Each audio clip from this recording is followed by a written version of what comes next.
আসসালামু আলাইকুম সবাইকে। সবার উপর আল্লাহর অশেষ রহমত ও শান্তি বর্ষিত হোক। আশা করি তোমরা সবাই ভালো আছো। বরাবরের মতো আজকের ক্লাসেও আমরা জারণ সংখ্যা নির্ণয় করব।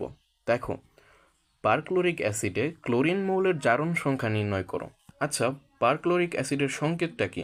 দেখো, পারক্লোরিক অ্যাসিডের সংকেত হচ্ছে HClO4। ঠিক আছে, HClO4। এই যৌগের কেন্দ্রীয় পরমাণু হলো ক্লোরিন। ঠিক আছে, দেখো, আমাদেরকে ক্লোরিন মৌলের জারণ সংখ্যা নির্ণয় করতে হবে।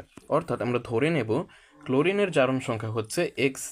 সুতরাং আমরা সমষ্টি বের করব, কিন্তু আমরা শূন্য লিখব। এই সমষ্টি সমান শূন্য লিখব কেন? দেখো, যেহেতু বলেছে পারক্লোরিক অ্যাসিডে, তার মানে শুধু একটা যৌগ বলেছে। এখন এই যৌগটি তো আমরা দেখতে এরকম দেখতে পাচ্ছি, তাই না? এখন এই যৌগের উপরে কোনো প্লাস মাইনাস আধান নেই, ঠিক আছে, সংখ্যাসহ আধান নেই, তার মানে এটা একটা মুক্ত, ঠিক আছে, বা নিরপেক্ষ। তার মানে এই যৌগের ভেতরে যতগুলো মৌল আছে তাদের জারণ সংখ্যাদ্বয়ের মানে জারণ সংখ্যাগুলোর সমষ্টির যোগফল হবে, মানে সমষ্টি সমষ্টি মানে তো যোগফল।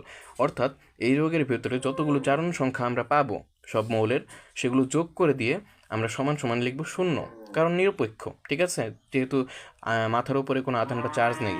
এটাই কিন্তু আমাদের জারণ সংখ্যার নিয়ম। ঠিক আছে, এটাই জারণ সংখ্যার নিয়ম। দেখো, হাইড্রোজেনের জারণ সংখ্যা হচ্ছে +1, ক্লোরিনের জারণ সংখ্যা আমরা এক্স ধরেছি, ঠিক আছে, আর অক্সিজেনের জারণ সংখ্যা -2। অক্সিজেন কয়টি আছে? 4টি আছে। সুতরাং 4 দ্বারা গুণ হবে, অর্থাৎ 4 দ্বারা গুণ করে দেব। তার মানে কি, প্লাসে মাইনাসে, এই যে দেখো মাইনাস আর 4 দুগুণে 8, ঠিক আছে। আর এখানে +1 +x, এখন আমরা পক্ষান্তর করে দেব, বা এখানেই তুমি ক্যালকুলেশন করে দিতে পারো। ঠিক আছে, দেখো +1 আর -8 হচ্ছে, মানে এখানে ক্যালকুলেশন করলে -7 হয়। ঠিক আছে, এখন 7কে ডান পক্ষে পাঠিয়ে দিলে +7 হয়, অর্থাৎ x = +7 পাই আমরা। দেখো, x অর্থাৎ ক্লোরিনের জারণ সংখ্যা আমরা পেয়ে গেছি +7।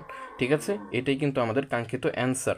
সুতরাং HClO4 যৌগের কেন্দ্রীয় পরমাণু ক্লোরিনের জারণ সংখ্যা হবে +7। ঠিক আছে, আমরা কিছু জারণ সংখ্যার মানে বেশিরভাগই আমরা জারণ সংখ্যার ক্লাস করছি, তাই না? দেখো, খুব শীঘ্রই অন্য টপিক নিয়ে আসবো আমরা, ঠিক আছে। কারণ এই জারণ সংখ্যাগুলো মানে এগুলো প্রায় ক নম্বরে দিয়ে দেয়, প্রতি বোর্ডে বা এক্সামে এগুলো আসেই। ঠিক আছে, এগুলো তো আমাদের জানতে হবে। ঠিক আছে, আশা করি বুঝতে পেরেছো। আজকের মতো এখানেই বিদায় নিচ্ছি, দেখা হচ্ছে অন্য কোনো ভিডিওতে। ততক্ষণ ভালো থেকো, সুস্থ থেকো। আসসালামু আলাইকুম সবাইকে।